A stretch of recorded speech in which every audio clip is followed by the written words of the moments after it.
move on now to Powerplay 40, Saturday 23 March at the beautiful Melbourne Pavilion. We are honoured in preference to be joined by the man behind Powerplay, the man himself, Joe Nader. Joe, welcome to TKO Fight Sports. Thank you very much, George. It is a great honour to be here amongst these three gentlemen over here. I'm looking forward to it. It should be a big night on Saturday night of Powerplay 40. And yeah, it's such a real honour and a treat to be here on Fight Sports. Before we break down Powerplay 40, shout out to Demi Nader before I get some harassing phone message or Instagram post. Joe, maybe the man behind Powerplay. Demi is well and truly the lady behind Powerplay. So thank you for all the great work you do, Demi. So Joe, Powerplay 40, 39 ultra successful shows, moving into what is, one of the bigger cards that Powerplay have done, 2 epic main events. Let's start at the bottom of the card. ASIF MOUSAWI, should I say, and Matthew Stevens. This one's come in to the latter end of the fight preparation. Joe, talk to us about Matthew. I saw a little bit of his clips last couple of days, and he has some of the most stellar head kick and spinning back kick knockouts that I've seen in recent time. Yeah, you're very right there, Josh. I mean, Matthew's the type of person, you just don't know what he's going to bring in. You don't know where it's going to come from. However, his trainer, Richard Elliott and Jeremy Keepings, who I'm very good friends with, have asked me to put him on the event, and they said I'll be very pleased to have him on the event, like it'll be very good for the show.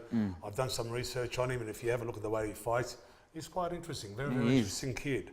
Well, on the other hand, ASIF, I don't really know much about. He was one of those guys who sort of just came in at the last 3-4 days, and he's had, 6 fights, 5 wins, 1 loss.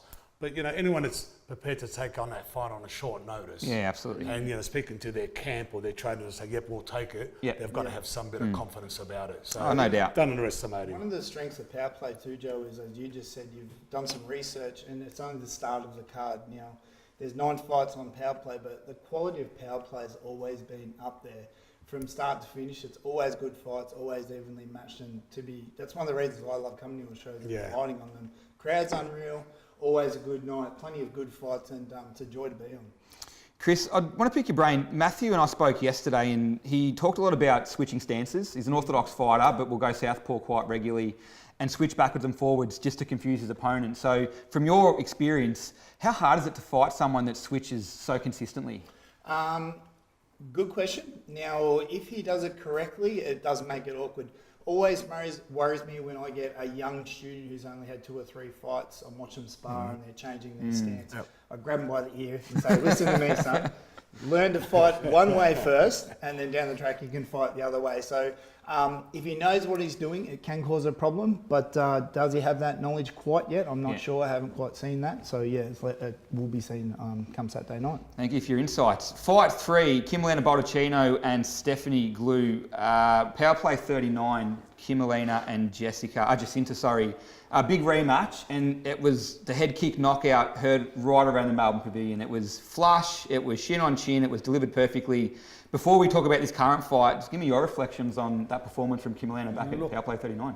Yeah, look, that was a huge surprise to a lot of people. No one's really expecting that to happen. I mean, Jacinta's game plan, I didn't think was the right game plan for Kim BALDACCHINO. Trying to sort of wanted to walk in there and knee someone quite a fair bit. She didn't have any opportunity to do that on the night. However, though, she was coming in and she was always dropping her guard, trying to lead in with her head, not with her hands, and sort of just waiting. Kim, I think having Sam Greco as her trainer and her mentor, and really listening to Sam in the corner, and I do believe they were working a lot on that switch kick up or the front leg up high to the face, because they realised that Jacinta was dropping her right hand and just caught a flush. And you're right, everyone just heard it and it was like... Yeah, it was huge. It was epic. Chris and Vic, Stephanie's going to have a significant height and reach advantage over KIM-ALINA. That can pose significant problems, particularly with Kim's style sometimes as she approaches the fights. I mean, what sort of advice would you give to our young fans that are watching this program in relation to overcoming the barriers when you fight someone that's just got that reach and distance on you? Well, coming from a MMA side of things, it would be different coming from a stand-up fighting. Some things, if I'm fighting a taller opponent, I like to come in and under, and then come up high and come for body then to head. Now, it's easy to say that. Executing is a different thing. Hopefully, Steph is a very tough girl. I've commentated some of her fights before. But mark my words, Sam Greco has told me, do not write Kim off. And I'll tell you one thing, I've been training a little bit with Sam of late and Kim. Now, Kim is a lady that trains with nothing else but men.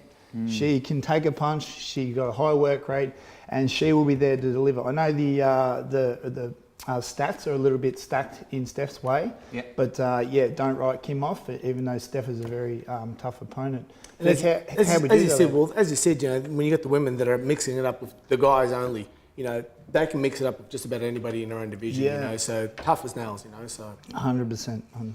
Next one, close to both of your hearts, definitely. Fight 4, Tristan Papadopoulos and Isaac Tomlinson. I'll start with you, Joe. Tristan coming off somewhat of a layoff, but 13 fights, 13 wins, and has looked absolutely sublime in his career so far. Talk to me about Tristan re-entering the ring after such a long layoff and what you're expecting to see from him on Saturday night.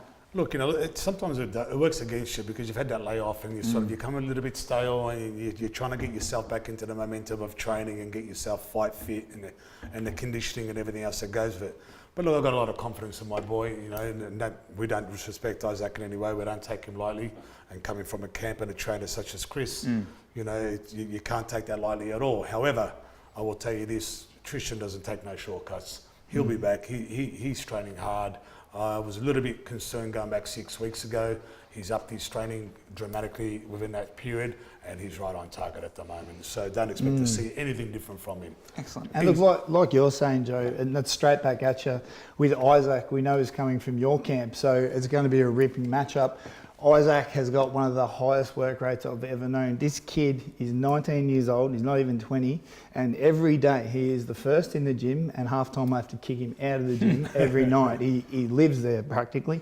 So we knew it'd be a great fight. Obviously we like to fight full tie rules, but we're happy to take these rules under this circumstance. But the work rate, I think, for this fight is going to be one for the crowd, and it's going to be very entertaining, especially coming from two great camps. With the K1 and the full tie rule differentiation, how much have you had to, I guess, evolve Isaac's preparation for this fight, given that there'll be some strikes that will not be able to be thrown under K1 rules? Yeah, I had to evolve it in a way that say, hey, Isaac, don't throw an elbow. So yeah, that was about as well as it worked. Don't throw an elbow. If you do, say sorry. Say sorry. No, so look, Isaac's had that benefit. He's always had a high work rate. He does love an elbow, but he's actually smart in his mindset that he understands the rule set, and you know there'll be no fouls or anything like that. Can knee, so I've got no problems there. But I've got a feeling it's going to be a little bit of a hand game, so that'll be interesting to see how they trade hands. So going to be fun. How big was the Van Fan victory for Isaac? I spoke to him a few weeks ago, and he made specific mention of the fact that he'd beaten the current WBC Vic champion.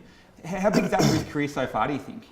Look, it's great for his career, and I'll tell you it's because of this way. All my kids, or all my boys, all my girls, I tell them, fear no one, fight anyone. Doesn't matter their records, doesn't matter who they are. Lay it all on the line and go out there and take on a challenge.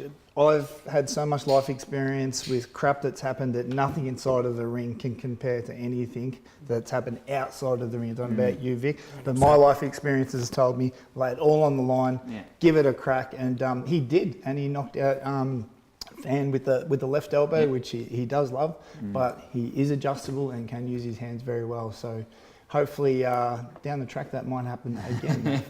And maybe just a little ticket for potential fight of the night on this one, just quietly. Yeah, I think it's a good candidate for it. Fight 5, a full tie rules fight, so Chris entering your area of expertise definitely. SULAIMAN Hashemi and Nader Pakwan. Joe, full tie rules, obviously very entertaining for the crowd. Talk to us about this one. Yeah, look, it's going to be entertaining. It's the only full tie rules that we have on the night. SULAIMAN has fought some really, really good names, and he's beaten some really big names. Not only in Victoria, but in Australia as well. He's only 21 or 22 years old. So 21, yeah. He's still a kid. He's still got a long way to mature. But at that age, taking on those big names and coming out as a winner, that's, you got to give full credit to the kid. 16 fights, and Nader had 63. So we're not talking about a couple extra bouts. That's a huge differentiation in experience. Yeah. And Nader being a traditional Thai fighter, trained all his life and fighting in Thailand and everything else. Yeah. Surely he'll have all the tricks and the tools. But don't underestimate SULAIMAN. He's taken on some big guns and he's come out on top. His trainer's very, very confident. Grab it and take it. Just have a crack. And that's the attitude that he's got. Good. Yeah. Chris, one of the parts I love, particularly calling fights, is the preparation or that, you know, sort of minute and a half pre the full Thai fight commencing, where the athletes go through their routine and their ritual. Can you just talk us through, I guess, the origin behind that and what that means for you as a full Thai fighter? Yeah, very important. Some Waikuru Ramoya is what they pronounce, go very long. I've done the right thing and said to Joe, I promise I'll keep it short so the crowd doesn't get too bored. It's actually designed two things primarily. It's designed as a sign of respect to your trainer, your family and your gym. So everyone has their own sort of Ramoi, which is called the dance, a Moi dance.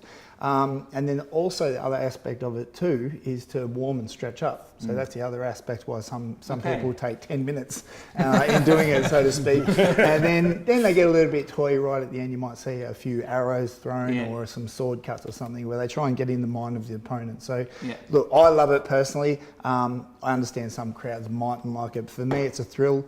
I actually use it to spot some of my opponents or some of my boys' opponents' weaknesses. So they can't get down on their knees properly. I can see they've got a corked leg or a bruised shin. Yeah, Chris, you know, I can see things. So yeah, it's a good aspect I love. But yeah, look, kickboxing crowds, I don't think they really like it, but it's a good aspect to it, part of the tradition, and I'm glad it's still alive here in Australia. You got to keep tradition going, don't you? Amen to that, Joe. Thank you. You really do. Amen to that. Fight 6, Adi Bunjaku and Brian Amos. So first of all, Joe, Brian is a replacement. Unfortunately, Bradley Trainer pull out from this particular fight. But give us your reflection on this one, given that, again, we have a guy like Adi, 13 fights, 13 wins, 75% KO ratio, and then Brian, a little bit shorter notice, but comes from a top-notch gym. Look, Artie's got a great record. I mean, unfortunately, Bradley Trainer couldn't had to pull out of the fight due to a hip injury. However, I mean, Artie was happy to fight anyone. It didn't really matter. We spoke to Wayne up in Queensland from the Bunchu gym, and Brian was available. Now, Brian hasn't got the experience that Artie has, and he hasn't got the win ratio that Artie has. But from what I've seen, and I did some research on watching some of his fights and speaking to my wife Demi was speaking to Angie, and she's saying he is one tough kid. He will come to fight, and I think he's Irish, so you know what they say. Coming out of Wayne's gym, they're for tough sure. boys, they really are. And then, Yep. and if he comes from that gym, as we Correct. all know, you know, he will come to fight. Absolutely. I think it's going to be a rip of a fight. Artie comes from a taekwondo background. Yes. And he's very, very flashy, so you don't know where those kicks are coming. And he actually said to me, he goes, believe it or not, he goes, I can kick over Jono's head. And I said, no way. Jono Armand. Yes. And he showed me a little Some clip. flexibility. He goes, don't know, but he showed me, and I thought, Jono's 6'5", I think. Yeah, 6.5 at least, You've got to be kidding me. And I said to him, mate, Yeah, I just said, Interesting matchup of styles. and he's only a sure. short guy. Yeah, He's only a that's shorter crazy. guy, but geez, he can really... Definitely, I could not do that, Joe. I don't know about you. I'm telling you, I will show it to Look at the you. size of your muscles. Not surprised. Because I spoke to Artie and I said, what's your style? Like, what's your style of fight? And he said to me, I want you to refer to me as an 80s style kickboxer. I wasn't born yet, so can you give me an insight into what an 80s style kickboxer would look He like? needs the pants, Joe. Remember The long pants. The long pants. With the stripes. Silk. Yeah. That'd be I've sick. no idea what I'd you're like talking to about. see that. No idea what you're Someone, talking about. please come out and do that. That'd be so cool. That'd be so nice. Is this more for flash and show, or is the kickboxing back in the 80s different to what we see today? It is different. I reckon it is different, Chris. Look, you're more expertise on this, Joe. Yeah. I Are think you saying that he's older? Is that what you're saying? no, he's a Well, I am. That's what it sounded like. I am handsome older. young devil. I am who's, older. I am older. I don't give any compliments, so I'll We're take going to that. keep this nice and calm. Yeah.